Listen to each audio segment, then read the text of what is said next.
नमस्कार, आप देख रहे हैं डीडी न्यूज। मैं हूं लालचंद्र सिंह। शाम के 5 बज गए हैं तो वक्त हो गया है 5 की पंचायत का। 5 की पंचायत में आप सभी का बहुत बहुत स्वागत। और 5 की पंचायत में आज का जो मुद्दा है वो मुद्दा ऐसा है जिस पर इस देश में समय समय पर बातें होती रही हैं। वो मुद्दा ऐसा है जिस पर देश की सर्वोच्च अदालत सरकार से दरियाफ्त करती रही है। वो मुद्दा ऐसा है जिसकी बात संविधान में है। संविधान सभा ने उसकी बात की थी और उसे संविधान में डाला गया था, लेकिन 8 दशकों तक उस मुद्दे पर विवाद रहा। आज भी उसका तीखा विरोध भी होता है। आप समझ गए होंगे बात समान नागरिक संहिता यानी यूसीसी की। यूसीसी समान नागरिक संहिता इन दिनों चर्चा में इसलिए है क्योंकि गोवा में पहले ये लागू था, उसके बाद उत्तराखंड वो राज्य बना लंबे समय के बाद जिसने इसको लागू किया। उत्तराखंड के बाद गुजरात और असम, वहां पर ये कानून पारित हो चुका है, स्वीकृति के साथ ही लागू हो जाएगा। लेकिन भारतीय जनता पार्टी शासित कई राज्य ऐसे हैं जो इस पर तेजी से काम कर रहे हैं। जो कुछ बड़े राज्य जहां पर काम चल रहा है, उत्तर प्रदेश, मध्य प्रदेश, छत्तीसगढ़, उत्तराखंड में तो हो ही चुका है, लेकिन राजस्थान वहां पर, और अब सबसे ताजा नाम है पश्चिम बंगाल। तो वहां पर यूसीसी बिल लाए जाने की तैयारी है। शुभेंदु अधिकारी की सरकार सोमवार को पश्चिम बंगाल के विधानसभा के पटल पर समान नागरिक संहिता यानी यूसीसी की विधेयक पेश कर सकती है। यह तो बात हुई पश्चिम बंगाल की, लेकिन महाराष्ट्र में तो यूसीसी यानी समान नागरिक संहिता लागू करने पर इस समय विधानसभा में बहस चल रही है। इन दिनों विधानसभा के अंदर इस पर बहस चल रही है।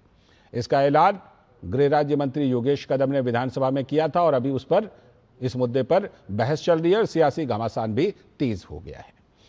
उत्तर प्रदेश में भी तैयारी है। योगी सरकार इसके लिए काम कर रही है तो समाजवादी पार्टी जो है उसका विरोध कर रही है। और अबू आजमी जो कि मुंबई में हैं, समाजवादी पार्टी के नेता, वो भी इसका विरोध कर रहे हैं। तो समाजवादी पार्टी विरोध कर रही है। अबू आजमी ने विशेष रूप से कहा कि ये तो मुस्लिमों को टारगेट करने का मामला है, इसका आरोप लगा रहे हैं वो।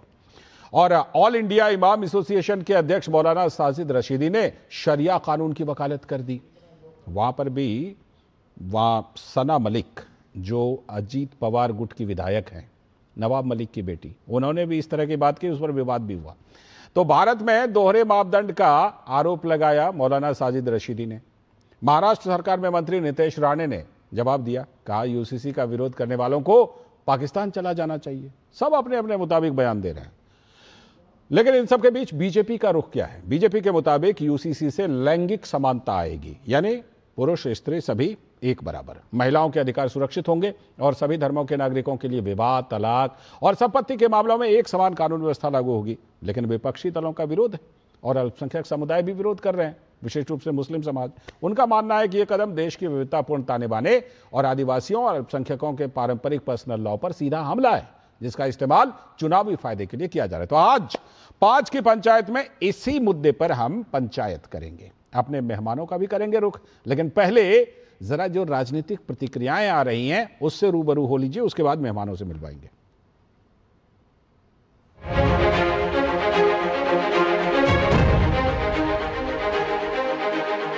पिछले सरकार का काम तुष्टीकरण, भ्रष्टाचार, परिवारवाद और बंगाल को पीछे ले जाने का काम। अभी राष्ट्रवादी सरकार आया, सब काम होगा। इनकम सिविल कोड बंगाल में होगा, एक प्रोसीड्योर होता है, हम लोग असेंबली में बताऊंगा। एक कमेटी बनता है एक सिटिंग जज के नेतृत्व में। गुजरात, उत्तराखंड, आसाम में जिस तरीके से हुआ प्रोसीड्योर मानते हुए होगा, बाकी असेंबली में मानने बताऊंगा मैं। हम लोग इसके खिलाफ है। जवाहरलाल नेहरू ने आश्वासन दिए थे कि जब तक मुसलमान समाज नहीं मानेंगे तब तक यूनिफॉर्म सिविल कोड चालू नहीं होगा। तृणमूल कांग्रेस इसको विरोध करेगा। लॉ कमीशन ने कहा कि अभी क्योंकि हमारे देश में इतनी विभिन्नता है तो इसलिए इस समय यूसीसी की न कोई जरूरत है और न उसको सही तरीके से अमल में ला सकते हैं। हिंदू हृदय सम्राट बाला साहब ठाकरे जी का यही उनकी भूमिका रही है कि एक देश में समान नागरिक कानून होना चाहिए। हम लोग बाला साहब ठाकरे जी के विचारधारा पर चलने वाली शिवसेना है और ये इसके लिए हमारी शिवसेना सकारात्मक है। जब संविधान ने हर धर्म के मानने वालों को अपनी आज़ादी के साथ अपने धर्म पर अमल करने की इजाज़त दी है, तो फिर उसमें छेड़छाड़ आप क्यों करना चाहते हैं? वही कि मुसलमान की चूड़ी टाइट करना है।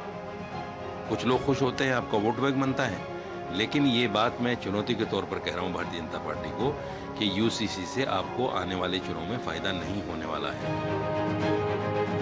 यूसीसी के नाम पर एक बीबीसी बन चुका है, भड़काओ भाईजान कमेटी। जो कांग्रेस और विपक्षी दल संविधान की बातें करते हैं, संविधान में यूसीसी है, सुप्रीम कोर्ट हाई कोर्ट ने मांग की है, गोवा में कांग्रेस पार्टी ने ही लागू किया, आज वो उसका विरोध करते हैं। शाह बानू से लेकर शायरा बानू तक ये लोग महिला सशक्तिकरण का इसलिए विरोध करते हैं क्योंकि इनके लिए वोट बैंक जरूरी है, महिला अधिकार नहीं। बस ये लाइए, नहीं नहीं लाते रहिए। मुसलमान को तो पिटना है, हम तो तैयार बैठे भैया, अब हमें पीटिए, डंडा हमें मारते हो, ध्यान इधर लगाते हो और लूट उधर कर लेते हो। यूसीसी का विरोध तब तक नहीं होगा जब तक वो एक्सक्लूसिवली कोई धर्म को या एक्सक्लूसिव किसी को टारगेट कर रहा हो। अगर इंक्लूसिव तरीके से यूसीसी लाया जाएगा तो पूरे भारत देश में जिस तरीके से स्वागत किया गया है, तो हमारे लीडर भी उसका स्वागत हम जरूर करेंगे।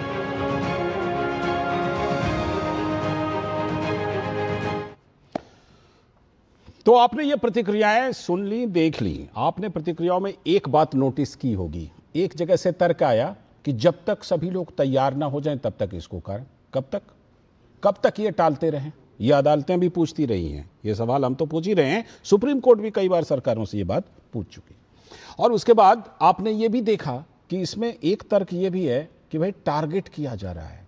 किनको टारगेट किया जा रहा है? ये भी एक तर्क है कि क्या टारगेट किया जा रहा है, जहां लागू है वहां क्या हो गया, और फिर संविधान में इसकी बात क्यों की गई थी।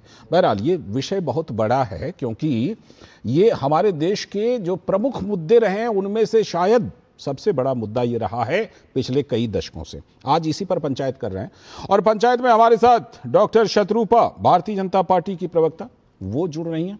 साथ में हमारे साथ हाजी नाजिम खान साहब, जो कि मुस्लिम स्कॉलर हैं, बहुत बहुत स्वागत, खैर मकदम आपका। और हमारे साथ राहुल सिंह काजला जी, कांग्रेस के नेता, यहीं पर स्टूडियो में जुड़ चुके हैं, बहुत बहुत स्वागत राहुल जी हमारे साथ हमारा मार्गदर्शन करने के लिए। और क्योंकि मैंने जैसे कहा कि कई दशकों से ये बहुत ही चर्चित विषय रहा है, विजय त्रिवेदी सर हैं हमारे साथ, वरिष्ठ पत्रकार। सर बहुत बहुत स्वागत, नमस्ते। और शुरुआत भी मैं पहले आप ही से विजय सर कर लेता हूँ। कई दशक, 8 दशक हो गए लगभग, संविधान के अनुच्छेद 44 में विजय सर बिल्कुल साफ तौर पर इसका वर्णन था। अब सवाल ये उठता है कि इस तर्क के आधार पर कि सब लोग तैयार हो जाए फिर लागू कर लेंगे, और इसमें फिर ये कि किसी को टारगेट किया जा रहा है। इस बीच में सुप्रीम कोर्ट ने भी कई बार सरकारों को इस बात को लेकर दरियाफ्त किया कि भाई इस पर कुछ कीजिए, कर रहे हैं कुछ क्या। जब यहां पर यह स्थिति हो विजय सर, ऐसे में इसको कब तक टाला जाए? क्योंकि अब इन दोनों ये दिखाई पड़ रहा है कि पहले गोवा में लागू था, फिर उत्तराखंड में लागू हुआ, अब कई गुजरात और असम में पारित है, वो लागू भी शायद हो जाएगा जो ही राष्ट्रपति की मंजूरी मिलेगी। और करीब करीब आधा दर्जन राज्य तैयार है, और बीजेपी का तो घोषित तौर पर है कि हम राज्य दर राज्य इसको करवाएंगे, यूसीसी को स्वीकार लगातार। बताइए सर, इस मामले में क्या राजनीति ज्यादा हो रही है, और इसीलिए हम देख रहे हैं कि कहीं ना कहीं भारतीय जनता पार्टी को भी इसको राज्य दर राज्य किश्तों में लाना पड़ रहा है? विजय सर। बिल्कुल ठीक बात है लाल जी, आपने जो सवाल किया ना वो महत्वपूर्ण सवाल है कि कब तक जो है वो बहुत महत्वपूर्ण सवाल है। हिंदुस्तान में छोड़िए, आप एक परिवार में भी क्या चारों लोगों को एक साथ किसी एक मुद्दे पर सहमत कर सकते हैं? ठीक, हम परिवार में भी सहमति किसी मुद्दे पर ऐसे बनाते हैं कि क्या वो परिवार के सब लोगों के लिए आमतौर पर ठीक चीज है कि नहीं, वही देश पर लागू होती है। कोई फैसले करने के लिए कोई भी नीति हम बनाते हैं तो उसमें यह होता है कि ज्यादातर लोगों के लिए वो फैसला फायदेमंद है कि नुकसान कर रहा है या कोई टारगेटेड है, ये एक बड़ा मुद्दा होता है। अब उसी को ध्यान में रखते हुए आप यूसीसी पर बात कर सकते हैं, यूनिफॉर्म सिविल कोड पर, कि क्या वो टारगेट करने वाला है, क्या उस पर सहमति है कि नहीं है। इसका एक टेस्ट समझ लीजिए कि गोवा में तो खैर पुराना मामला था, वहां पर चालू हो गया, उत्तराखंड में हो गया, गुजरात में हो गया, पारित हो गया, असम में पारित हो गया। क्या कोई बड़ा विरोध सामाजिक तौर पर हुआ है? राजनीति को छोड़ दीजिए, राजनीति पर तो लालचंद जी और विजय त्रिवेदी बात कर रहे हैं, इस पर भी चर्चा हो सकती है कि ये दोनों लोग कैसे बात कर रहे हैं, ठीक है। लेकिन सामाजिक तौर पर कोई बड़ी प्रतिक्रिया उस पर नहीं दिखाई।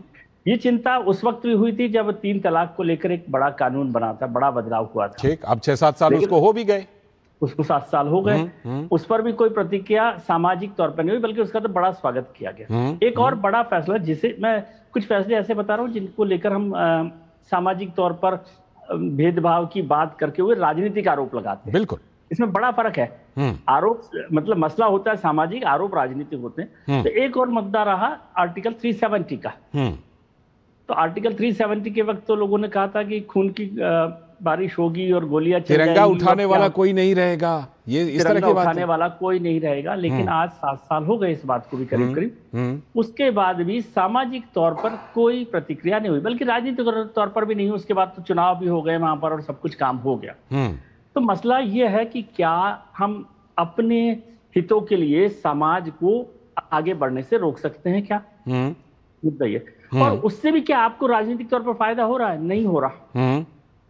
ये भी समझिए बात कि क्या इससे आपको राजनीतिक फायदा। तो मुझे समझ में नहीं आता कि जिसका न सामाजिक फायदा हो रहा हो, न राजनीतिक फायदा हो रहा हो, उसको बेवजह इशू बनाकर क्यों चल रहे हैं। ये आप, मुझे लगता है आपका, और मैं कह देता हूं केवल कि ये वैसे तो जो नीति निर्देशों में कहा गया और सरकार की उस समय भी संविधान सभा में जो चर्चा हुई, उसके बाद केंद्र सरकार चाहती तो, जब उसके पास बहुमत था 2019 में भी 2014 में भी, तो इसको लाकर पास करवा सकती थी। अगर 370 को हटाने के लिए पारित करवा सकती थी, इसको भी करवा सकती थी। लेकिन उन्होंने एक बड़ा फैसला किया कि राज्यों में करें, और उसका एक मुझे राजनीतिक तौर पर, सामाजिक तौर पर यह फायदा लगता है कि अगर कोई नाराजगी है तो वो धीरे धीरे लोगों को समझ में आती है और वो उसको एक्सेप्ट करते हैं। जो यहाँ दिखाई दे रहा है कि राज्य दर राज्य उसको पारित कर रहे हैं। अब इसका कोई जवाब उनके पास, जो लोग इसका विरोध कर रहे हैं, वो नहीं दिखाई दे रहा। और इसको मैं यूसीसी को हमेशा एक जेंडर इक्वलिटी का कानून के तौर पर देखता हूं। तो क्या खास तौर से महिलाओं को ताकत देने वाला तो क्या हम महिलाओं को ताकत देने के खिलाफ हैं? ये मेरा मुद्दा है। बिल्कुल, आपने एकदम सही बात कही। और ये बात जो आपने कही कि भाई इससे कोई फायदा हो रहा है क्या, कहीं कोई राजनीतिक फायदा मिल रहा है इसका विरोध करके।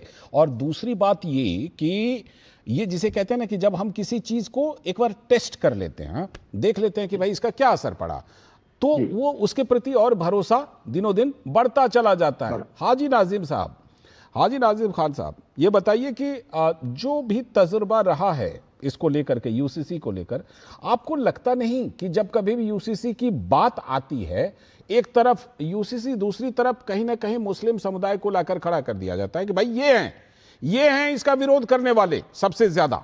और मुझे ऐसा लगता है कि आप बताइए, गोवा में भी मुस्लिम समुदाय का कुछ ना कुछ तो पॉपुलेशन होगा ही होगा, बाकी क्रिश्चियन कम्युनिटी वहां पर है, उत्तराखंड में ये लागू है। हाजी नाजिम साहब, आज तक कोई एक ऐसा मामला आया जिसमें यूसीसी से मुस्लिम भाइयों को या मुस्लिम समुदाय के किसी लोगों को कोई परेशानी हुई हो? हाजी साहब। हाँ लालचंद जी, मेरी आवाज आप तक आ रही है? बिल्कुल दुरुस्त और बुलंद आवाज आ रही है, फरमाइए। हाँ लालचंद्र सिंह सर, मैं अपने एक शेर के साथ शुरुआत करूंगा। बहुत खूब। वो समंदर को खंगालने में लगे, हमारी कमियां हमें निकालने में लगे, जिनका कोई वकार नहीं है वो अक्सर हमारी पगड़ियों को छानने में लगे। यहाँ तो सियासत ही मुसलमानों को लेकर है, और यहाँ तो सारे काम मुसलमानों को लेकर है। और ये यूसीसी की बात यहाँ पर करी गई, यहाँ पर गोवा का भी जिक्र कर गया, लेकिन गोवा में ये नहीं कहा गया कि पुर्तगालियों ने या गोवा के अंदर यूसीसी लागू करा। जबकि पुर्तगालियों ने तो 1961 में जब गोवा के भारत के अधीन था तो तभी ये लागू करा गया। तो इस बात का भी जिक्र होना चाहिए। और रही बात उत्तराखंड की, उत्तराखंड के बाद यहाँ पर मध्य प्रदेश, गुजरात, यहाँ पर राजस्थान, ये अनेक राज्य है जहां पर एक पहल ऐसा चल रही है कि मान के चलो कि यूसीसी लागू करने की एक होड़ लग रही है कि भी सबसे पहले हम यूसीसी लागू करते। लेकिन 2018 का विधि आयोग की रिपोर्ट में क्या कहा गया था कि अभी भारत सक्षम नहीं है कि यहाँ पर यूसीसी लागू हो, क्योंकि यहाँ पर अभी आपने देखा होगा जहां जिस राज्य में। हाजी साहब, वो जवाब केंद्र सरकार का था, वो जवाब केंद्र सरकार के लॉ मिनिस्टर ने दिया था जिसका आप उल्लेख कर रहे हैं, मुझे याद है वो जवाब। हाँ लाल सर, देखिए मैं अब ये कहना चाहता हूँ, आप यहाँ पर बार बार यूसीसी की तो बात कर रहे हैं, लेकिन यूसीसी का जो असली मायना है वो ये समझा नहीं पा रहे। आप सर अगर पूछते तो बड़े बड़े नेता क्या कहते हैं, हम यूसीसी इसलिए लेकर आ रहे हैं कि मुसलमान 4 शादी और 40 बच्चे पैदा करता है, इस तरीके का तर्क देते हैं देश के अंदर। और जबकि यूनिफॉर्म सिविल कोड के जब समानता की बात करते हैं, सबको बराबर का हक की बात करते हैं, आर्टिकल 44 की बात यहाँ पर होती है, लेकिन मुसलमानों को यहाँ पर टारगेट करा जाता है। हाजी साहब, मैं यहाँ पर एक बात अर्ज करता हूं, हाजी साहब एक बात अर्ज करता हूं। देखिए, कोई नेता क्या बयान देता है उसको छोड़ जाइए, ठीक है। सरकारें जब यूसीसी बिल लेकर के आती हैं तो उसमें कहीं किसी समुदाय का नाम लिखा नहीं रहता कि इसमें ये समुदाय इतने शादियां इतने बच्चे पैदा करते ना, वो कहीं नहीं रहता है। सरकार जब यूसीसी बिल लेकर आती है तो संविधान का हवाला, महिला अधिकार का हवाला, हाँ, जेंडर जस्टिस जिसको कहते हैं कि लिंग पर आधारित न्याय, सभी को एक जैसा न्याय, उसका हवाला देकर के लाती है। सरकार तो कभी उल्लेख नहीं करती किसी विशेष समुदाय का। हाजी साहब। सिंह साहब, देखिए अभी आपने कहा कि सरकार के, मैं कह रहा हूं कि सरकार के नुमाइंदे ही तो बोलते हैं, बड़े बड़े जो सरकार के अंदर मंत्री और वे बने हुए हैं उन्हीं के बयान है। अगर आप उठा के देख लेंगे तो उन्होंने खुलकर कहा था कि हम जो लेकर आ रहे हैं यूसीसी, मुसलमानों के जो 4 शादी 40 बच्चे पैदा करते हैं उनके लिए लेकर आ रहे। बहुत से बयान उनके वायरल भी हुए। अगर आपको मुस्लिम बहन बेटियों की इतनी फिक्र है तो मैं ये कहना चाहता हूँ, जो भारत के अंदर हमारी बहन बेटियां आगे बढ़ना चाहती हैं उनको आगे बढ़ाने का सहयोग करे। अभी नीट का एग्जाम एग्जाम हुआ, आपने देखा होगा, जो बेटियां हमारी थोड़ा लेट होगी उनको एग्जाम नहीं देने दिया गया। ये किस तरीके का तर्क है? और यहाँ पर इसमें हिंदू मुस्लिम मत कीजिए, इसमें हिंदू मुस्लिम मत कीजिए। कोई 2 मिनट भी लेट हुआ ना, उसका समुदाय नहीं देखा गया कि वो 2 मिनट जो लेट होने वाला है वो कौन से समुदाय का है, उसको नियम के मुताबिक प्रवेश नहीं दिया गया। हाजी साहब, इसलिए इसमें मत कीजिए। ये बात बिल्कुल सही है कि जो नियम कानून के हिसाब से चलना चाहिए, और आपकी बात से सहमत हैं, आपकी बात से सहमत हैं कि बाकी सारे विकास कार्यों पर होना चाहिए, तो हो रहा है। बहुत सारी सरकारी योजनाएं हैं, लेकिन इसका मतलब यह नहीं होता कि इन सब मुद्दों पर, इसमें यूसीसी पर काम नहीं होना चाहिए। सब जगह काम होना चाहिए, बिल्कुल सब मुद्दों पर काम होना चाहिए। लेकिन कहीं ना कहीं डॉक्टर शत्रुपा जी, ये बात जो हाजी साहब ने कही कि कुछ नेताओं के बयान ज्यादा भड़का देते हैं, क्या डॉक्टर शत्रुपा जी? जब वो किसी एक समुदाय का नाम लेकर के उसको यूसीसी से जोड़ करके और टारगेट करते हैं, तब ये ज्यादा आपत्तिजनक बन जाता है डॉक्टर शत्रुपा। वरना जो आप कर रही हैं वो बिल्कुल संविधान सम्मत है, राज्य दर राज्य बीजेपी उसको लागू कर रही है। अब पश्चिम बंगाल से आप ताल्लुक रखते हैं, पश्चिम बंगाल ने तो पूरी तैयारी कर ली है। बताइए क्या क्या उसमें लेकर आने वाले हैं? कुछ ऐसा तो नहीं लाने वाले हैं जिससे किसी को विशेष तकलीफ हो? नमस्कार लालचंद जी, और नमस्कार बाकी पैनलिस्टों को। विजय त्रिवेदी जी ने जो कहा एकदम सही और बहुत बैलेंस्ड कहा। और आप हमारे पास आने से पहले आप माननीय मुख्यमंत्री का भी बयान सुनाया। जी जी जी। उन्होंने क्लियर बोला है कि देखिए हम जो बिल लाने वाले हैं वो एकदम सिस्टम की तरह होगा, माने जो सिस्टम है लागू है, सुप्रीम कोर्ट का जो आदेश है उसी से होगा। और बाकी मुख्यमंत्री का बयान से पहले मैं आपको नहीं बता सकती हूँ कि क्या क्या ला रहे हैं। अच्छा, वो मैं नहीं करूँगी। अभी गोपनीय रखिएगा उसको, अभी गोपनीय रखिएगा, वही तो जायज है। हाँ, लेकिन एक बात हो रहा था कि पहले क्यों नहीं किया, ये समय उस समय क्यों नहीं किया।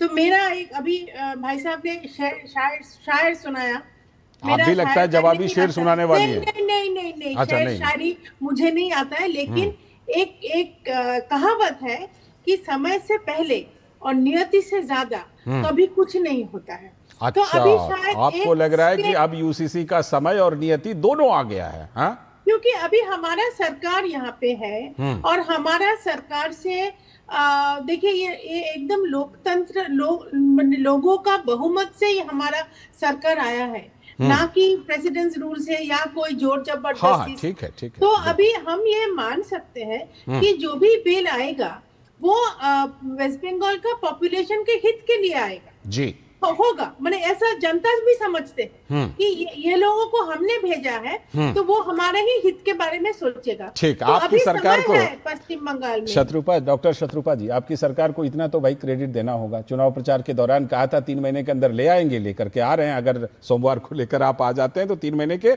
अंदर अंदर ये आ जाएगा।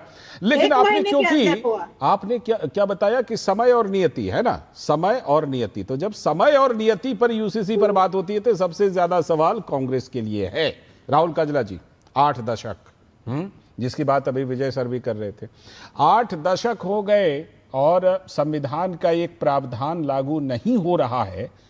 अगर इसमें यह तर्क दिया जाए कि जब सब सहमत हो जाएंगे तब लागू करेंगे, तो विजय सर ने जो बात कही कि भाई लोकतंत्र का तो मूल मंत्र है मुंडेर मुंडेर मतिर भिन्ना, यानी कि आपका और हमारा विचार नहीं मिलेगा, फिर भी हमें एक साथ मिलकर चलना है। तो ऐसे में राहुल काजला जी, 8 दशक टालने के बाद इस यूसीसी को हम कब तक टालते रहेंगे?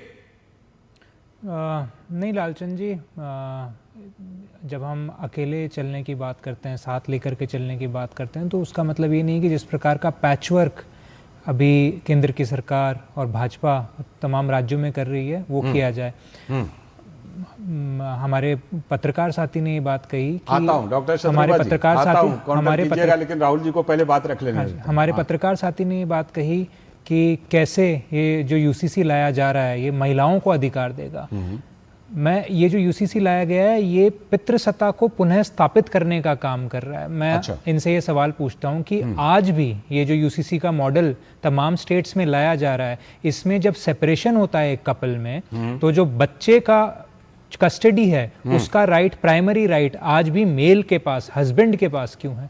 दूसरा सवाल, ये जो यूसीसी का मॉडल तमाम राज्यों में लाया जा रहा है, इसमें हेट्रोसेक्सुअल्स जो हैं सिर्फ उनकी बात करी गई है। इसमें जो LGBTQ++ कम्युनिटी है उस पूरी एक तमाम पॉपुलेशन को इससे बाहर रख दिया गया है। इसमें आप उत्तराखंड में यूसीसी लेकर के आए, उसमें 1 करोड़ से ज्यादा जो अडल्ट पॉपुलेशन वाला स्टेट है उसमें एक साल में कितने रजिस्ट्रेशंस हुए लिव इन रिलेशंस के? 68 और एप्लीकेशंस कितने आए थे आपके पास? 40,000 से ज्यादा। तो जो 40,000 से ज्यादा एप्लीकेशंस आए थे उनमें से सिर्फ 68 एप्लीकेशंस को ही क्यों एक्सेप्ट किया गया? और जब 68 एप्लीकेशंस को ही एक्सेप्ट किया गया तो क्या ये एक वायबल लेजिस्लेशन है? मुझे नहीं लगता कि है।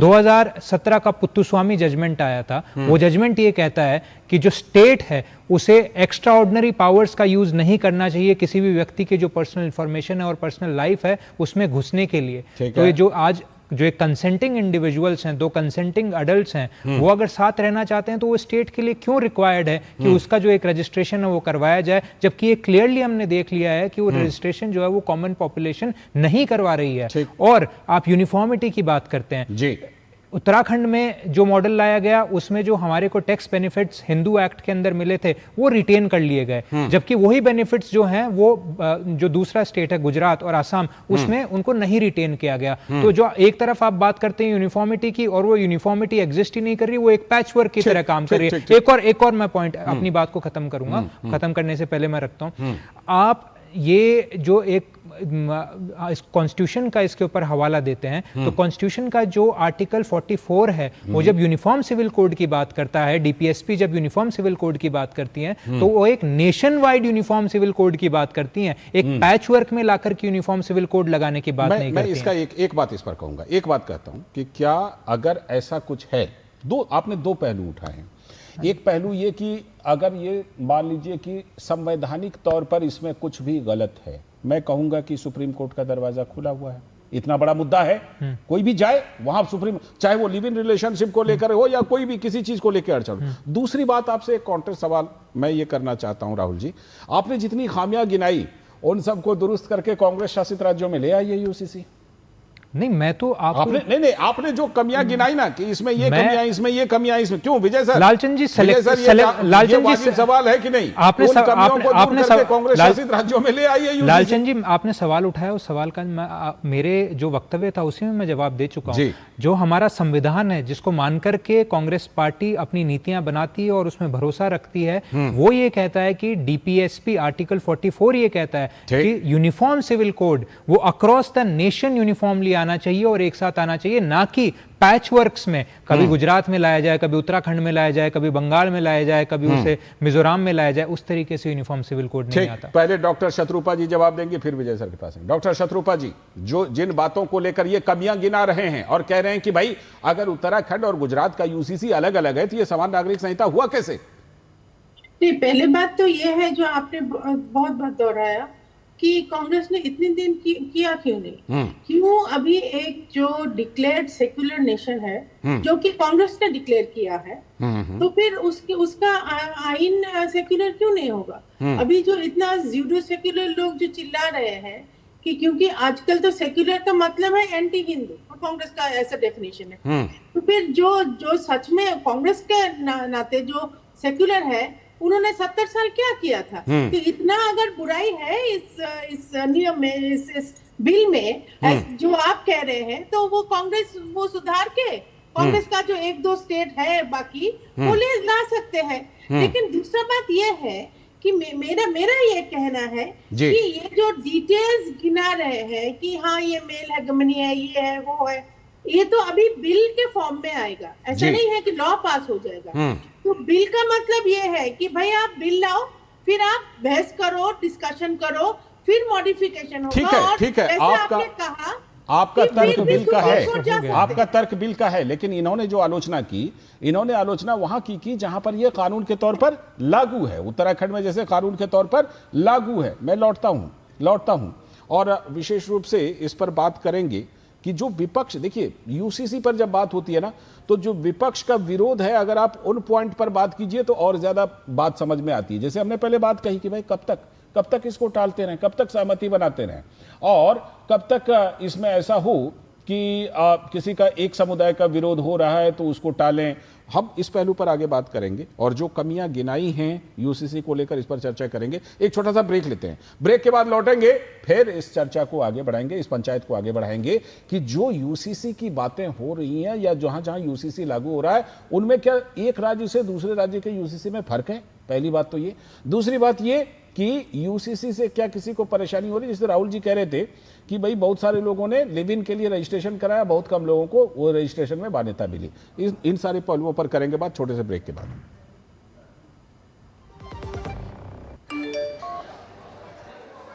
वीडियो लाइक करने के पैसे मिलेंगे? So easy. अनजान लिंक्स पर क्लिक मत कीजिए, आरबीआई कहता है जानकार बनिए, सतर्क रहिए। ओ हरि भैया, अरे वाह, खेतों में कौन सी फसल लगाए हो? 12 महीने कमा कर दे ऐसी फसल। क्या? मैंने नया व्यवसाय शुरू किया है। उसके लिए पैसे? इसमें किसी निवेश की जरूरत ही नहीं। अच्छा मुखिया जी। अरे मुखिया जी नमस्ते। अरे हरी, कब आ रहे हो? आप बस चलिए, मैं पहुंचता हूँ। अब मैं LIC एजेंट हूँ। LIC एजेंट बनो, अब बड़ा सोचो। हमारी वेबसाइट पर जाएं या अपनी नजदीकी LIC शाखा से संपर्क करें। स्वागत है ब्रेक के बाद। जैसा कि हम ब्रेक से पहले बात कर रहे थे, डॉक्टर शत्रुपा अपनी बात को पूरी कर रही थी, तो आप जरा बताइए कि जो बातें इन्होंने रखी, इन्होंने जो बात रखी थी जहां पर लागू है, डॉक्टर शत्रुपा उनके बारे में ये बात कर रहे थे कि उत्तराखंड में ये सब कमियां आई हैं, बताइए। नहीं, मुझे नहीं लगता है कि उत्तराखंड में कुछ कमियां आए हैं। मैंने पूरा बिल पढ़ा नहीं, लेकिन अगर इनको ऐसा लगता है तो वहाँ का जो भी रिप्रेजेंटेटिव है वो बहस क्यों नहीं किया? अभी तो ऐसा नहीं है कि बुलडोजर के नाते लगा दिया। अभी डिस्कशन हुआ होगा, फिर उसके बाद ये लागू हुआ होगा, तब डिस्कशन में इनको ले जाना चाहिए था ना, इनको बैठाना चाहिए था। कोई बैठाया नहीं, बुलाया नहीं, तभी टीवी में आके बोलने का क्या फायदा? राहुल जी को जवाब देना चाह रहे हैं। के बाद अगर लॉ हो जाएगा उसके बाद भी अपील के लिए आप कोर्ट जा सकते हैं। ठीक, मैंने कहा कि अगर ऐसी कोई बात है तो सुप्रीम कोर्ट का दरवाजा खुला हुआ है। राहुल जी कुछ बात रखना चाह, राहुल जी रखिए, फिर विजय सर के पास। लालचंद जी, हमारे साथी ने एक शेर कहा था, मुझे भी शत्रुपा जी की बात सुन करके शायर जी की जो प्रसिद्ध अभी पंक्तियां चल रही हैं वो याद आ जाती हैं कि बड़े नाजों से कहते हैं कि जीना होगा, जहर भी देते हैं तो कहते हैं जीना होगा। तो जो ये महिला उत्थान की बात कह रहे हैं, एक और चीज जो रह गई थी यहाँ पे, बहुत सारे टॉपिक्स हैं इसके ऊपर, बहुत सारी बातें हैं, सब्जेक्ट बड़ा है ना ये। जिस तरीके का शोषण और जिस तरीके का ऑपरेशन ये जो यूसीसी मॉडल महिलाओं का कर रहा है वो अनप्रेसिडेंटेड है, हिस्ट्री में कभी नहीं हुआ। और महिलाओं के पूरे राइट्स लेने का काम भारतीय जनता, एग्जाम्पल मैं आपको देता हूं। अगर कोई व्यक्ति है, कोई पुरुष है जो अपनी महिला के साथ में उसको अबैंडन कर देता है और कहता है कि मैं जाकर के तुम्हारे साथ में रजिस्ट्रेशन नहीं कराऊंगा इस नए प्रोविजन के अंडर, तो उस महिला को जो उसके मैटरनिटी राइट्स हैं, जो गवर्नमेंट से उसको वेलफेयर स्कीम्स के जो बेनिफिट्स हैं वो नहीं मिल पाएंगे, क्योंकि उत्तराखंड में गवर्नमेंट ने जो इन स्कीम्स के बेनिफिट्स हैं उनको टाई अप कर दिया है इस रजिस्ट्रेशन के साथ में। अगर ये शोषण नहीं तो इसे आप क्या कहेंगे? ठीक है, आपने जो बातें उठाई हैं, हालांकि इसमें अगर जनरल तौर पर बोला जाए तो जो डॉक्टर शत्रुपा जी ने कहा कि भाई वहां बात रख सकते हैं, और दूसरी बात ये कि अगर किसी को मैं एक बात कह रहा हूं, अगर किसी को ये परेशानी हो रही है तो वो शाहबानों की तरह, वो सायरा बानो की तरह जा सकते हैं कोर्ट की? नहीं जा सकते हैं? जा सकते हैं ना? लालचंद जी, दो बातें। पहली ये कि शत्रुपा जी ने जो एक उनसे बातों ही बातों में उनकी जबान फिसल गई और उन्होंने जैसे बुलडोजर का जिक्र कर दिया ना, तो आज जहां भी भाजपा का शासन है वहां बुलडोजर के रूप में ही जो लेजिस्लेशन है वो लाए जाते हैं। ओम बिरला जी जब फ्रैक्चर्ड मैंडेट होता है तो कह देते हैं कि वॉइस वोट में eyes have it, eyes have it, eyes have it. तो राज्य की जो विधानसभाएं हैं वो उससे कुछ इतर नहीं है, उससे कुछ परे नहीं है। और वो समय कुछ और था जब शाहबानो और सायरा बानो को वो अधिकार थे कि वो कोर्ट में जाकर के जो केंद्र की सत्ता है उसे भी ललकार सकते हैं। पर आज का समय वो है जब एक बलात्कारियों का झुंड जेल से निकलता है तो उससे उनका स्वागत किया जाता है सिर्फ इस तर्क पर कि जो जिसका उन्होंने बलात्कार किया था वो महिला मुसलमान थी। छोड़िए, बहुत सारी ऐसी चीजें आ जाएंगी। हाजी साहब भी बात रखी लें तब विजय सर के पास चलते हैं। हाजी साहब आप भी बात रखिए। साहब देखिए, यहाँ पर महिलाओं के सम्मान की बात हो रही थी तो बड़ा अच्छा लग रहा था कि महिलाओं के सम्मान की बात हो रही थी, महिलाओं को बराबर का हक देने की बात हो रही थी। तो हम लोगों को लगा कि वाकई में महिलाओं के सम्मान और उसके हक देने की बात हो रही है। लेकिन आखिर क्या वजह है जो हमारी बहन बेटियों के साथ यौन शोषण होता है, उनके साथ उनको मार दिया जाता है, कहीं वो खेतों में पड़ी हुई नजर आती है, कहीं हाजी साहब अगर मान लीजिए देश में कहीं पर हत्या होती है तो क्या मर्डर वाला कानून ना बनाए? सुन तो लीजिए, मैं ये कह रहा हूं बहन बेटियों की सुरक्षा होनी चाहिए। जब समानता की बात रोकेंगे उसको कानून के जरिए रोकेंगे भाई। रजिया जो 12 साल की थी, 12 साल की रजिया थी, उसका छोटा भाई था, किस तरीके से उनकी निर्मम हत्या समझ गया। मैं ये कह रहा हूँ, हम लोग तो बड़े दुखी हैं। मैं कह रहा हूं कि कोई भी एक घटना का जब आप उदाहरण देते हैं तो उसके आधार पर कानून, प्रावधान एक अलग चीज है। प्रावधान को बनने से रोकना ठीक नहीं है। हाजी साहब, विजय सर। हाँ जी, देखिए विजय सर, सुन लीजिए, अभी आपने कहा प्रावधान को बनने से नहीं रोकना चाहिए। हम तो कहते हैं कि बिल्कुल आप लेकर आइए, लेकिन आप समानता की बात कर रहे हैं, आदिवासियों को छोड़ देते हैं आप अन्य जाति के बंदों को जोड़ देते हैं। क्या उनको भारत की मुख्य धारे में जोड़ने की क्या कवायद नहीं है? आप बताइए हाजी साहब बताइए, हाजी साहब बताइए, क्या जिस तरह हमारी और आपकी जिंदगी है इसी तरह आदिवासियों की जिंदगी है? क्या जिस तरह हमारी और आपकी जिंदगी है आज की तारीख में आदिवासियों की इसी तरह की जिंदगी है, या वाकई वो? सिंह साहब, हम तो चाहते हैं, सिंह साहब होनी चाहिए। मैं कहता हूं होनी चाहिए, सब लोग एक जैसे होने चाहिए। लेकिन इस समय की हकीकत क्या है? इस समय की हकीकत यह है कि आदिवासी परंपरा, उनकी जिंदगी हमारे और आपसे अलग है, इसीलिए उनको इस दायरे से बाहर रखा गया। विजय सर, जो बातें विशेष रूप से कही गई कि भाई रजिस्ट्रेशन करवाया किसके लिए? लिव इन के लिए, और लेकिन बहुत कम लोगों को रजिस्ट्रेशन मिला। अब ऐसे में इन आलोचनाओं में एक तो इसका एक सकारात्मक पहलू भी है विजय सर, वो ये कि अगर मान लीजिए उत्तराखंड में इस तरह की कोई परेशानी आई है तो उसका रेमेडी भी हो सकता है। उसको सुधार सकते हैं, सुधार करके दूसरे राज्यों में लागू कर सकते हैं, ये भी इसका एक सकारात्मक पहलू है। लेकिन क्या वास्तव में उत्तराखंड से, अभी फिलहाल उत्तराखंड का ही उदाहरण लेते हैं, गोवा में बहुत पहले से लागू था, क्या इस तरह की कोई परेशानी सामने आई है विजय सर?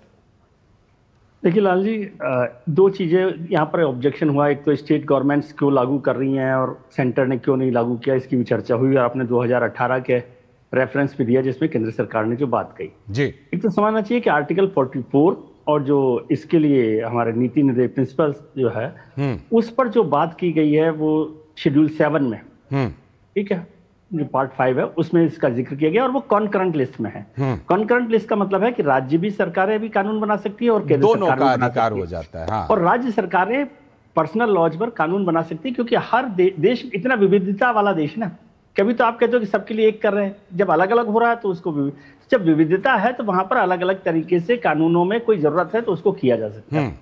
और ये तो पहली बार मैं देख रहा हूँ दुनिया भर में, देश भर में इस बात पर एक राय है कि आदिवासियों को अलग तरीके से हम देखें। मैं भी और उनके लिए बहुत सारे कानून हैं। ठीक है, नाजिम साहब के पास तो मेरे को नहीं लगा कि कोई उन्होंने इस बात पर कोई बड़ी आपत्ति जाहिर की है उत्तराखंड वाली। वो एजुकेशन के लेवल की आपत्ति है। यदि एजुकेशन के लेवल पर आपत्ति है तो मुझे बताइए लाल जी कि कौन सा कानून है जिसके एजुकेशन को लेकर परेशानियां नहीं मैंने यही कहा कि मर्डर को रोकने के लिए कानून है, फिर भी मर्डर हो जाते हैं। जी, उसमें सुधार का भी रास्ता होता है जो लगातार हम बदलते हैं। और आपने बहुत अच्छी बात की, मान लीजिए गोवा में कोई परेशानी है तो जब उत्तराखंड के बाद गुजरात में उसका एग्जीक्यूशन होगा तो उसमें इंप्रूव किया जा सकता है। और उत्तराखंड में भी जब इंप्रूवमेंट किया गया, वहां पर 67 जो है रजिस्ट्रेशन हो रहे थे पर डे, तो उसको अब कर दिया उन्होंने ऑनलाइन। तो वो बदलकर जंप होकर हो गया 1500 पर डे। ये किस चीज का रजिस्ट्रेशन सर? ये जो मैरिज रजिस्ट्रेशन की जिसकी बात कर रहे हैं ना, शादी का रजिस्ट्रेशन, तो वो 67 से बढ़कर 1500 हो गया ऑनलाइन रजिस्ट्रेशन। सरकार को समझ में आया कि ऑनलाइन के बिना ये ज्यादा मुश्किल हो रही है, एप्लीकेशन ज्यादा आ रही है, तो वो उन्होंने बढ़ा दिया। और हो सकता है पश्चिम बंगाल में जब ये कानून आए तो वो उसका कोई और नया रास्ता निकाले। बिल्कुल। अब एक और बात मैं बताता हूँ कि जो कहा गया कि अलग अलग राज्यों में अलग अलग कानून, मैं सारे राज्यों के कानून देख रहा था, उसका जो बेसिक प्रिंसिपल है वो सबका एक ही है। मैरिज एज को लेकर 21, मैरिज रजिस्ट्रेशन को लेकर, और जेंडर का जो इक्वलिटी का मसला है, और जो इनहेरिटेंस का मामला है, वो सबका बेसिक प्रिंसिपल एक ही है। तो राहुल काजला जी जो कह रहे हैं कि थोड़ा थोड़ा अंतर है, वो अंतर क्या बहुत छोटा सा अंतर है? नहीं, वो अंतर है पेनल्टीज को लेकर। एक सवाल करना चाहता हूं। आ रहा हूं। पेनल्टीज को लेकर है कि अलग अलग राज्यों ने किसी मसले पर कोई अपराध को अलग तरीके की पेनल्टी रखी, किसी ने 5 साल रखी, लेकिन जो बेसिक प्रिंसिपल है, यानी वो जो जेंडर इक्वलिटी, यानी कि जो यूसीसी का बेसिक प्रिंसिपल है, उसमें कोई फर्क नहीं है। ठीक है, हाजी साहब एक सवाल पूछना चाह रहे थे। हाजी साहब सवाल पूछ लीजिए। आ रहा हूं। देखिए, मैं हमारे वरिष्ठ पत्रकार विजय साहब ने एक बात एजुकेशन को लेकर भी करी। देखिए, बिल्कुल इनकी बात पे तायद करता हूं कि एजुकेशन पे हर नागरिक का अपना संवैधानिक अधिकार है, सबको एजुकेशन बराबर मिलनी चाहिए। और मैं तो ये चाहता हूं कि मुस्लिम बेटी हो या हिंदू बेटी हो, उन बेटियों को एजुकेशन देने के लिए हम सभी की अपनी नैतिक जिम्मेदारी है, ताकि वो बढ़े और हमारा देश आगे बढ़े। और रही बात एक और, यहाँ पर जिस तरीके की बात यहाँ पर करी गई, यहाँ पे 3 तलाक का जिक्र करा था यहाँ पे, तो मैं देखिए 3 तलाक का जिक्र मैं इसलिए कहना चाह रहा हूँ क्योंकि उस पर कानून बना, लेकिन मेरे कुरान शरीफ के अंदर 3 तलाक का कहीं जिक्र नहीं है। कुरान के अंदर 3 तलाक नहीं कहा गया, बिल्कुल। लेकिन भारत के संविधान के अनुसार ये कानून बना, तो हम मुस्लिम समाज ने अपने संविधान के अकॉर्डिंग ये कानून स्वीकार करा। लेकिन अगर ये कहते हैं हाजी साहब, किसी भी हिंदू ग्रंथ में दहेज लेने देने का जिक्र नहीं है, लेकिन दहेज के खिलाफ कानून बना कि नहीं बना? हाजी साहब सुन तो लीजिए, देखिए किसी वेद पुराण में दहेज को लेकर के वैसा कोई प्रावधान नहीं है, लेकिन दहेज के खिलाफ कानून बना क्योंकि वो प्रैक्टिस में था। ठीक उसी तरह से 3 तलाक बिद्दत उसको बोलते हैं ना, 3 तलाक अगर मान लीजिए प्रैक्टिस में था, कुरान में है या नहीं है उससे कोई लेना देना, प्रैक्टिस में था तो कानून बना, क्या दिक्कत? सिंह साहब, दूसरी बात मेरी, यहाँ पर बहन बेटियों की बात आती है तो हाजी नाजिम खान को अपने हिंदू बहन बेटियों की बड़ी फिक्र है। देवदासी एक प्रथा हुआ करती थी, आज भी आप यूट्यूब पर सर्च करेंगे तो देवदासी प्रथा की बहुत सारी वीडियो अब भी वायरल है, जो अपने बच्चों को अपने पिता का नाम देने के लिए आज भी गुहार लगाती रहती है और कहती है कि भारत सरकार से कि हमारे बच्चों को पिता का नाम देना चाहिए। वही लिव इन रिलेशनशिप वाला मैटर है। तो देखिए, मैं तो मुस्लिम समाज का नागरिक हूँ, बड़ी जिम्मेदारी के साथ एक बात कहता हूँ, मेरी हिंदू बहन बेटियों को इंसाफ मिलना चाहिए जो देवदासी प्रथा से आज भी पीड़ित है। और दूसरी बात है, जो लिव इन रिलेशनशिप की बात कर रहे, तो मैं मजहब इस्लाम को मानने वालों, मैं कहता हूं लिव इन रिलेशनशिप को छोड़कर आप उससे शादी करें, निकाह करें। अगर आप निकाह करेंगे तो ज्यादा अच्छा है, क्योंकि देखिए अगर आप निकाह करेंगे तो एक शरीयत के एतबार से भारत के संविधान के अनुसार आप उसको अपनी बीवी मानेंगे। लेकिन लिव इन रिलेशनशिप में अगर आप एक साथ रहते हैं, माता पिता की आपने एक बात कहूं हाजी साहब, आपने देवदासी प्रथा का जिक्र कर दिया। मैं आपको एक फैक्चुअल बात बताऊं, अलग अलग राज्यों में देवदासी प्रथा के खिलाफ बड़े ही कड़े कानून आए हैं। हाजी साहब, जिसको भी तकलीफ हो वो अदालत जा सकता है, प्रावधान है। हाजी साहब, प्रथा ही नहीं बची है, प्रथा ही नहीं बची है। हाँ विजय सर, वो प्रथा बची नहीं है, कानून बहुत कड़ा कानून नहीं, अगर कहीं है भी तो अलग अलग राज्यों में उसके खिलाफ बड़े कड़े प्रावधान है, बड़े कड़े कानून है। हाँ, बड़े कड़े कानून है, आप जा सकते हैं। राहुल जी कुछ रख रहे हैं। राहुल जी। लालचंद जी, एक और सवाल जो विजय जी ने बात कही उसी से खड़ा होता है कि हर राज्य में जो पेनल्टीज हैं वो अलग अलग तरीके की हैं। हाँ। तो ये तो जो हमारा बीएनएस का कॉन्सेप्ट है, जो अगर क्रिमिनल लॉ का हमारा कॉन्सेप्ट है उसके ही बिल्कुल खिलाफ जाता है। बीएनएस तो जो है वो पूरे देश में अप्लाई होता है। ऐसा क्यों है कि अगर नरेंद्र मोदी अपनी वाइफ को अगर नरेंद्र मोदी गुजरात में अपनी वाइफ को अबैंडन कर देते हैं तो उनके ऊपर अलग तरीके की पेनल्टी लगे, और अगर बीजेपी का कोई और नेता उत्तर प्रदेश में अपनी बीवी के खिलाफ क्रूअल्टी करता है तो डॉक्टर शत्रुपा, क्या इस आधार पर बीएनएस के साथ इस यूसीसी का कोई अंतर्विरोध है कि कहीं पर, जैसा विजय जी ने भी बात कही है कि जो सजा का अमाउंट है ना, जो पनिशमेंट है उसमें फर्क थोड़ा है, क्या वो बीएनएस के साथ अंतर्विरोध है उसका, डॉक्टर शत्रुपा? मुझे तो ऐसा नहीं लगता है। देखिए, मैं विजय जी ने एकदम जो कहा है कि ये कॉन्करेंट लिस्ट के द्वारा अलग अलग स्टेट में लागू हो ठीक है, रहा पहले है। उनको बात रख लेने देते हैं, फिर ये जो राहुल सिंह जी ने कहा कि ये पैचवर्क हो रहा है। बीएनएस तो बीएनएस है, यूसीसी नेशनल में भी लागू होगा, शायद इस अगले बार होगा, लेकिन इस बीच कॉन्करेंट लिस्ट से पश्चिम बंगाल हर एक राज्य में अलग अलग डेमोग्राफी है, अलग अलग सिचुएशन है, अलग अलग ज्योग्राफिकल सोशियो ज्योग्राफिक सिचुएशन होता है। तो उसी कारण स्पेसिफिकली शायद, लेकिन बीएनएस के साथ हुआ है। आई मीन ऐसा नहीं है कि सिस्टम के बाहर हुआ है, जो मुख्यमंत्री ने कहा है कि एकदम सिस्टम से चलेगा ये। लेकिन मुझे और एक बात कहना है कि अभी आपको पता है कि अभी डॉक्टर श्यामा प्रसाद मुखर्जी पक्ष चल रहा है कि उनका जो बलिदान दिवस 23 जून से शुरू होता है और 6 जुलाई उनका जन्म दिवस है। ये जो पक्ष होता है इसमें बहुत महत्वपूर्ण ये है कि ये आइन पश्चिम बंगाल में लागू हो रहा है। एक तो देखिए, पश्चिम बंगाल श्यामा प्रसाद मुखर्जी का जन्मभूमि है, बेशक। बाकी ये है कि इस बार उन्हीं का सरकार, बिल्कुल, एक देश एक विधान एक निशान, इसी पर तो उन्होंने वो सर्वोच्च बलिदान, उनको कहा जाता है कि इसी चीज के लिए बलिदान दिया था, तो वो आप लागू कर रहे हैं, बिल्कुल प्रशंसा की बात। एक बात और, सिर्फ एक बात और, ये तो कश्मीर में उन्होंने कहा, कश्मीर के लिए उन्होंने कहा था स्पेसिफिकली, लेकिन वो जब कैबिनेट में थे, trade industry and supply minister के दौरे में, तब भी उन्होंने एकदम स्पीच दिया था कैबिनेट में कि uniform civil code is a must, क्योंकि हमने पार्टीशन अभी झेले हैं। बिल्कुल, तो अभी तुरंत यूनिफॉर्म सिविल कोड इसमें किसी को कोई शंका नहीं। डॉक्टर श्यामा प्रसाद मुखर्जी के जनसंघ से लेकर आप आज की बीजेपी तक इस मामले पर आप लोगों का बिल्कुल कमिटमेंट रहा है, आप इसको पूरा कर रहे हैं। लेकिन जो सवाल इन्होंने उठाया है विजय सर, कि क्या बीएनएस के साथ कोई अंतर्विरोध है सजा के अमाउंट में? यही तो मैं बोला, पहले ही बोला, ऐसा नहीं लगता कि एक मिनट आ रहा विजय सर, मुझे ऐसा नहीं लगता। और कोई अंतर्विरोध होगा तो उसको भी तो कोर्ट रेमेडी है ना। बीएनएस को लेकर तो हम कोर्ट में जा सकते हैं, सुप्रीम कोर्ट में भी जा सकते हैं। क्या स्टेट की, मैं ये कह रहा हूँ कि जो भी परेशानियां, देखिए अभी आपकी बहस में एक बात समझ में आई कि चाहे हाजी साहब हो या राहुल जी हो, उनको मोटे तौर पर यूसीसी को लेकर कोई बड़ा विरोध नहीं है। नाजिम साहब को या है तो दर्ज कराएं, या अगर है तो दर्ज कराएं। एक बात उतनी, मोटा विरोध का मतलब कि वो नहीं चाहते, ऐसा नहीं है। पर सुधार तो हर चीज के लिए हो सकता है, बिल्कुल, दरवाजा खुला हुआ है। और कोई भी सरकार हो, कोई भी चीज में गड़बड़ी हो तो उसको बदलाव कर सकते, और ये हमारी लोकतांत्रिक व्यवस्था में है ना। कोई भी कानून बन जाता है उसमें संशोधन तो सबसे पहले निकल राहुल जी उसका रास्ता तो बचा हुआ है। राहुल जी की आलोचना है या नहीं है, ये बात है जी। राहुल जी का आलोचना का एक आधार था कि इसमें एक साथ क्यों नहीं कर रहे। मैं एक एग्जांपल लेता हूं, विजय सर इसकी पुष्टि करेंगे।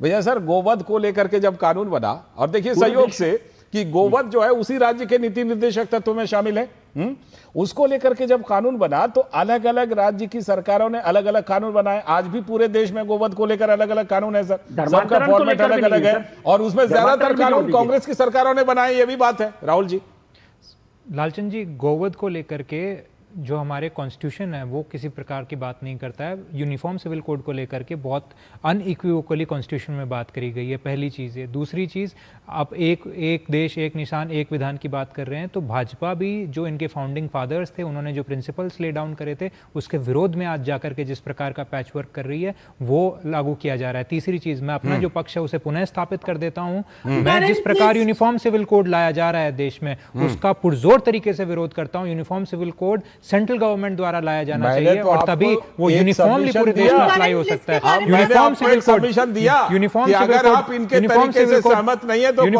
कांग्रेस शासित राज्यों में अपने तरीके से ले आइए। मैं तो लालचंद जी फिर से कह रहा हूं ना, यूनिफॉर्म सिविल कोड पूरे देश में एक साथ लागू किया जाना चाहिए, वो तभी सच्चे मायने में यूनिफॉर्म हो सकता है। राहुल कजला जी, वो इसलिए नहीं हुआ कि जब मोदी सरकार की जो लॉ कमीशन की रिपोर्ट कहती है कि the country is neither ready not demanding uniform civil code at the moment, we agree with that, we second that. एक बहुत बड़ी फेमिनिस्ट हुई थी सिमोन द बिवोर, एक बड़ी फेमिनिस्ट हुई थी सिमोन द बिवोर, उन्होंने एक चीज कही थी कि महिलाओं के पंख काटे जाएंगे और फिर उनसे पूछा जाएगा कि तुम उड़ क्यों नहीं सकती। ये जो यूनिफॉर्म सिविल कोड आज लाया जा रहा है देश में, वो महिलाओं का कत्ल करने का एक जरिया है। कैसे है वो जरिया महिलाओं का कत्ल करने का? यूनिफॉर्म सिविल कोड के थ्रू आप जो रजिस्ट्रेशन है मैरिज का, जो लिव इन रिलेशनशिप है, उसे आप रजिस्टर करेंगे और जो लोकल पुलिस स्टेशन है वो उसकी इंफॉर्मेशन डायरेक्टली जो उनके गार्जियंस हैं उनको भेजेगा। अगर दो कंसल्टिंग अडल्ट्स अगर साथ में रहना चाहते हैं तो उनको उनके लोकल गार्जियंस को आप इंफॉर्मेशन भेज करके आप इंटरकास्ट और इंटरफेथ जो मैरिजेस हैं उसमें जो कपल्स हैं उसमें ऑनर किलिंग का आज जो हाल है वो सभी को पता है। आपके हाथों में उस कलम के ऊपर उस कलम के ऊपर खून रंगा हुआ है उन बच्चों का, उन कपल्स का जिनकी हत्या इस प्रकार की पॉलिसी के द्वारा करी जा रही है। तो उसके पहले फ्रिज में जो टुकड़े मिलते थे उसको देखिए, उन्हीं से बचने के लिए ये प्रावधान किया गया है कि भाई रजिस्ट्रेशन तो करा लें ताकि कल को कोई घटना घटे तो आदमी को पकड़ा तो जा सके कि ये एक्स और वाई एक साथ में लिव इन में रह रहे थे। क्या आप जिम्मेदारी लेते हैं उन सभी ऑनर किलिंग्स की जो होती है इस प्रकार की जो लेजिस्लेशन है इसकी वजह से? आप जिम्मेदारी लीजिए आप। फिर किसी भी तरह की किलिंग्स होगी तो उसके खिलाफ प्रावधान करने की जिम्मेदारी हम सभी की है। हम ना कुछ तो उसके पक्ष में बहस तो कर ही सकते हैं। आपने बड़ा खुल करके किसी भी तरह की किलिंग हो, ऑनर किलिंग हो, किसी की फ्रिज में मिले, किसी की लिव इन में रहते हुए किलिंग मिले, हमारा धर्म बनता है कि नहीं कि उसको रोकने के खिलाफ वाले मामले में हम बिल्कुल मजबूती से खड़े हैं। जी, इसमें ऑनर किलिंग का मसला ही नहीं है, ये तो किलिंग मैं वही कह रहा हूं, लेकिन थोड़ी देर के लिए मान लीजिए। नहीं लालचंद जी, आप मेरी बात आप अगर इसको पर्सनली भाजपा के प्रवक्ता के रूप में ना लेकर के अगर सुने तो मैं नहीं, भाजपा का प्रवक्ता वहां बैठी हुई है, डॉक्टर शत्रुपा है भाजपा की प्रवक्ता। दो कंसल्टिंग आप बोल लीजिए, मैं चुप रहता हूं, आप बोल लीजिए। नहीं, मैं ये कह रहा हूं कि हमारा जो कर्तव्य है वो ये है कि अपने देश में कोई भी किलिंग हो, ऑनर किलिंग हो, लिव इन वाली किलिंग हो, किसी भी तरह की किलिंग हो, उसके खिलाफ कानून बने, वो लागू हो, किलिंग रुके। हमारा यही लाइन है। इस लाइन पर आप हमको किसी पार्टी का प्रवक्ता मत कहिए। नहीं लाल जी, एक बात आपने कही है वो बहुत अच्छा सुझाव है। कांग्रेस की 5 राज्यों में सरकारें हैं, कांग्रेस ये कर सकती है वो अपना यूसीसी लेकर आए, शुरू में कहा कि आप ले आइए, सरकार को कहे कि भाई इस पर चलना चाहिए। हाँ, एक मॉडल प्रस्तुत कीजिए, भी रास्ता निकल कर आता है। जैसे बीजेपी ने एक मॉडल प्रस्तुत किया उत्तराखंड में ला करके और बाकी जगह अपना ली, वैसे आप भी कहीं भी हिमाचल, कर्नाटक कहीं भी ले आइए, कहिए इस तरह का बनाइए भाई। राहुल जी अब बोलिए। लालचंद जी, दो कंसल्टिंग अडल्ट्स 18 से ऊपर की उम्र के अगर साथ में रहना चाहते हैं, अब भाजपा के जो प्रवक्ता हैं वो मौतों पर हंसेंगे ही और क्या करेंगे? नहीं, वो उस पर नहीं हंस रही है, वो इस पर हंस रही है कि आप लिव इन पर बार बार जोर दे रहे हैं। क्योंकि बहुत बड़ा जो यूसीसी का पार्ट है वो लिव इन के बारे में बात करता है। इन्हें शर्म आनी चाहिए कि अगर मैं ऑनर किलिंग की बात करता हूं, आज तमाम इतनी सारी महिलाओं की, बच्चों की हत्या हो जाती है ऑनर किलिंग में और ये हंस रही हैं। भारतीय जनता पार्टी को जिम्मेदारी लेकर के ऐसे व्यक्ति को प्रवक्ता के पद से तुरंत हटा देना चाहिए। आपको शर्म आनी चाहिए अगर आप ऐसे मुद्दे पे हंसती हैं तो। एक सेकेंड, मैं ये सब नहीं हंस रही हूँ। आप बार यही दोहरा है कि लिव इन का रिलेशनशिप, लिव इन, क्योंकि वो लेजिस्लेशन का इंपॉर्टेंट पार्ट है मैडम। वकील हूं मैं प्रोफेशन से, यहाँ मजाक करने नहीं आया हूँ। You are making it completely different. We are not talking about आपने कह दिया बीएनएस से इसका कोई रिलेशन नहीं है। मुझे नहीं लगता, आपके लगने लगने से नहीं होता। कागज के ऊपर कलम से जो चीज लिखी गई है उसके ऊपर हरे पेन से जो दस्तखत किया गया है उससे तय होगा। आपके मानने मेरे मानने से तय नहीं होगा। आप बार बार लिव इन पर बात कर रहे हैं ना मौलाना साहब। अगर आप मेरे समय में मुझे बोलने का अधिकार दे रहे हैं तो मैं चाहे लिव इन के ऊपर करूं, चाहे मैं इनहेरिटेंस के ऊपर करूं, चाहे अडॉप्शन के ऊपर करूं, वो मेरा अधिकार है। लिव इन पर मैडम को आप बोलने दीजिए, फिर मैं बोलूंगा। मैडम को आप बोलने की बार-बार आप बात कर रहे हैं। हाजी साहब का नजरिया लीजिए। हाजी नाजिम खान साहब, लिव इन को लेकर के क्या नजरिया है इस्लाम स्कॉलर का, जरा बताइए। मुस्लिम स्कॉलर का लिव इन को लेकर क्या नजरिया है? क्या लिव इन होना चाहिए तो किस तरह के हुकूक मिलने चाहिए, इसको लेकर के बताइए जरा। हाँ सिंह साहब, देखिए हम लोग तो खिलाफ है लिव इन रिलेशनशिप के, बिल्कुल खिलाफ। देख लीजिए, ये मेरा मजहब मुझे ये लग रहा था कि लिव इन रिलेशनशिप में मत रहिए। हाँ। अगर आपको साथ में रहना है तो मियां बीवी बनने से पहले आपको सुनिए राहुल काजला साहब जी, सुनिए। शादी करेंगे तो लिव इन रिलेशन, मुझे उनके साथ थोड़ी लिव इन में रहना है जो मैं सुनूंगा उनकी बात। नहीं आप ये बताइए। नहीं हाजी साहब लिव इन के बिल्कुल खिलाफ है। बात करिए हाजी साहब, वो उनका मत है। अगर वो खिलाफ है तो हो सकता है।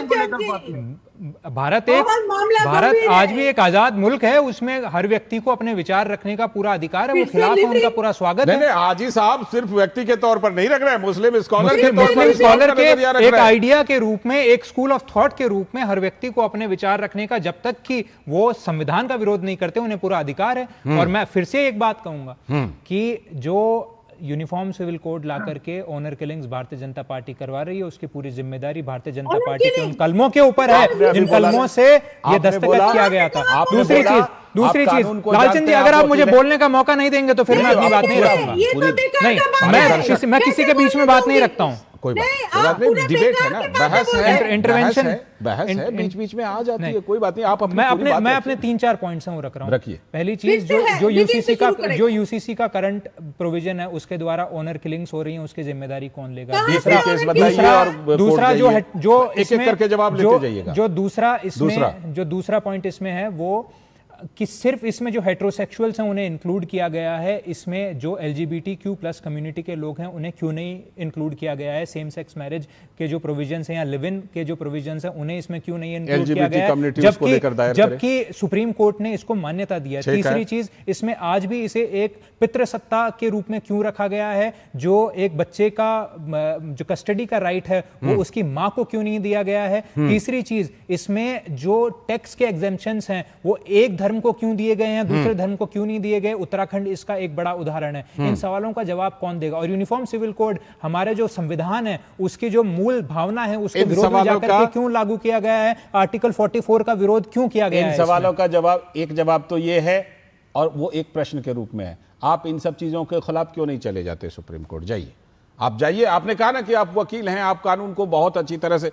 बिल्कुल आप सारी चीजों को, हम जाहिर सी बात है कि किसी भी हम लोगों से ज्यादा बेहतर समझ रहे होंगे। आप जाइए इसके खिलाफ विरोध कीजिए। इसमें कानून लेकर के तो जो स्टेट की गवर्नमेंट आई है उसके ऊपर आप सवाल उठाइए ना, मेरे ऊपर उठाएंगे कि स्टेट की गवर्नमेंट? मैं तो ये कह रहा हूं कि स्टेट पर कैसे सवाल उठा दें जब विधानसभा, कैसे नहीं उठा दें? आजाद देश में इसलिए उठा दें, विधायिका से पूरी तरह बाकायदा पारित करके उन्होंने कानून बनाया, कैसे सवाल उठा दें? आजाद देश में इसलिए उठा दें, सवाल उठाना है तो अब उसमें न्यायपालिका में तो क्या आप अग्री नहीं करते हैं कि LGBTQ+ कम्युनिटी को भी उसके अधिकार मिलने चाहिए थे? इनको दो कंसर्न है, LGBTQ और लिव इन। मुझे तो ऐसा नहीं लगता है ये एक। अरे मैडम, LGTV का मुझे कोई वो नहीं है कंसर्न। आप ये देखिए कि आज भी जो बच्चे की कस्टडी का अधिकार है वो महिलाओं को क्यों नहीं दिया गया है प्राइमरी रूप से? वो पुरुषों को क्यों दिया गया है? कैसे होगा? अगर बच्चा माइनर है तो उसका कस्टडी का अधिकार पुरुषों को क्यों दिया जा रहा है प्राइमरी रूप से? कंसेंटिंग एडल्ट और LGBTQ। मुझे एक बात दूसरा एक पूछना था। ये बहुत बोल रहा है कि ऑनर किलिंग्स। तो लव जिहाद का जो किलिंग्स होता है उनके लिए कांग्रेस का क्या एटीट्यूड है? लव जिहाद का व्हाट अबाउटरी अब ये कर रही हैं, व्हाट अबाउटरी ये कर रही हैं। नहीं, किलिंग का एक प्रकार आपने बताया, व्हाट अबाउटरी अब ये कर रही हैं। आप 100 प्रश्न उठाए। मैं तो कह रहा हूं किसी भी प्रकार की, अगर किसी भी व्यक्ति की, चाहे वो बुलडोजर चला करके हो, चाहे लव जिहाद के द्वारा हत्या हो, हम उसका पूरे तरीके से विरोध करते हैं। डॉक्टर शत्रुपा की आवाज नहीं आ रही, अनम्यूट कीजिए मैडम। हाँ, आ गई। एक धर्म बदल के एक शादी के एकदम फॉल्स प्रॉमिस करके फिर उसको एकदम मर्डर कर देता है। फॉल्स प्रॉमिस के खिलाफ तो कानून अभी भी एग्जिस्ट करते हैं। फॉल्स प्रॉमिस ऑफ मैरिज के खिलाफ तो कानून आज भी एग्जिस्ट करता है। सुनिए थोड़ा सा सुनिए। Uniform civil code is a literally uniform civil code. जो भी that's the whole point. It's literally not uniform. It's ununiform. It's divisive. आपका क्राइम के नाते आपका जस्टिस होगा। ठीक रुकिएगा, अब जरा रुक जाइएगा। 2-3 चीजों का बड़ा ज्यादा जिक्र हुआ विजय सर। लिव इन LGBT, हाँ, उसके बाद एक बच्चे का अधिकार कि भाई उस मामले में पितृसत्तात्मक ही रह गया। पहले मैं एक लाइन जरा बोल लीजिए। ठीक बोलिए डॉक्टर शत्रुपा। मुझे जैसा लगता है यूनिफॉर्म सिविल कोड जो हमने पढ़ा है, मैं लॉयर नहीं हूँ, जो हमने पढ़ा है कि एक ही कोड, एक ही नियम, एक ही law, irrespective of your religion. अभी इस ठीक है, यही है यूसीसी की आत्मा, यही है। ये जो LGBTQ इंडिविजुअल की सिचुएशन तो अलग होगा। यूसीसी की आत्मा मैं लालचंद जी, शत्रुपा जी अभी मेरे ख्याल बंगाल में है। अगर एक बंगाल का व्यक्ति और अगर एक गुजरात का व्यक्ति, 2 व्यक्ति शादी कर लेते हैं तो उनके ऊपर कौन सा यूसीसी इंप्लीमेंट होगा? यूनिफॉर्म सिविल कोड होगा। कौन सा यूसीसी? गुजरात वाला की बंगाल वाला? नो गुजरात वाला की बंगाल वाला? जहाँ रजिस्टर कराएंगे, बताइए। मैरिज को जहाँ रजिस्टर कराएंगे वो वाला लागू होगा। वो जाकर के रजिस्टर करवाएंगे कर्नाटका में, जहाँ रजिस्टर जाकर के रजिस्टर करवाएंगे कर्नाटका में। दोनों रेजिस्टेंट जो दोनों रेजिडेंट हैं वो यूसीसी वाले स्टेट के हैं, पर रजिस्टर करवाएंगे कर्नाटका में। कहाँ ऐसा बेकार का डिबेट में बैठा दिया इनको? ये तो बड़ा लॉयर है क्योंकि जवाब नहीं दे पाती है ये, तो इन्हें लग रहा है कि बेकार का बता दिया। उन्होंने कुछ कमियां अगर बताई हैं तो उस पर चर्चा करनी चाहिए। इनको था हिंदू मुस्लिम करना, अब मैं जाकर के लॉ के ऊपर सवाल कर रहा हूँ। हिंदू मुस्लिम में करूंगा नहीं। का अधिकार, ये सब मोटे तौर पर है क्या इसमें? नहीं, देखिए राहुल जी जो बात कर रहे हैं वो ठीक है, LGBT को लेकर उस पर कोई बहुत क्लैरिटी वहां पर नहीं है। ठीक उस पर होना, मैं ये कह रहा हूं कि जो चीजें सुधार करनी हो उसको सुधार करना चाहिए। बहुत कानून जब भी बनते हैं तो एकदम बिल्कुल जिसे कहते हैं सिल्वर लाइन पर होता है। जो गार्जियनशिप को मसला है उसमें ये कहा गया है कि यदि 5 साल तक का बच्चा है तो वो मदर के पास रहेगा केयर के लिए, और उसके बाद कोर्ट कैन डिसाइड कि यदि आपको किसको देनी चाहिए। जो बच्चों के फायदे की बात हो, ये उस कानून में लिखा गया है। ठीक, समय भी अब समाप्त हो रहा है। आपकी राय सबसे बेहतर है कि राहुल जी एक मॉडल बनाकर कांग्रेस सरकार यूसीसी लेकर आए। मैंने शुरुआत में ही बोल दिया था। फिलहाल बहुत हाजी साहब जल्दी से अगर 10 सेकंड में कुछ रख सकें। हाजी साहब की आवाज नहीं है। सिविल कोड पूरे देश में लागू होना चाहिए, लेकिन समर्थन करते हैं सबको बराबर का सम्मान देने के लिए किसी को छोड़ना नहीं चाहिए। समर्थन कीजिएगा, फिर विरोध मत कीजिएगा। शुक्रिया, बहुत शुक्रिया राहुल काजला जी, हाजी साहब, विजय जी और साथ में डॉक्टर शत्रुपा, बहुत शुक्रिया। एक बात तो बिल्कुल साफ है, देखिए कि यूसीसी कानून का कोई, जिसे कहते हैं ना कि विरोध करने का कोई मजबूत आधार आपको पूरी पंचायत में नहीं दिखा होगा। हाँ, ये बात जरूर है, अगर कहीं कोई कमी रह गई है उसका सुधार कीजिए, सुधार करके उसको ले आइए। सुधार की गुंजाइश हमेशा है लोकतंत्र में।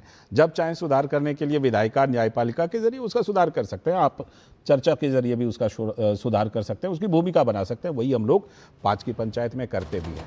आगे भी अगर इस तरह का कोई विषय होगा जरूर करेंगे। फिलहाल आज के 5 की पंचायत में इतना ही। पूरी टीम को दीजिए अनुमति। नमस्कार।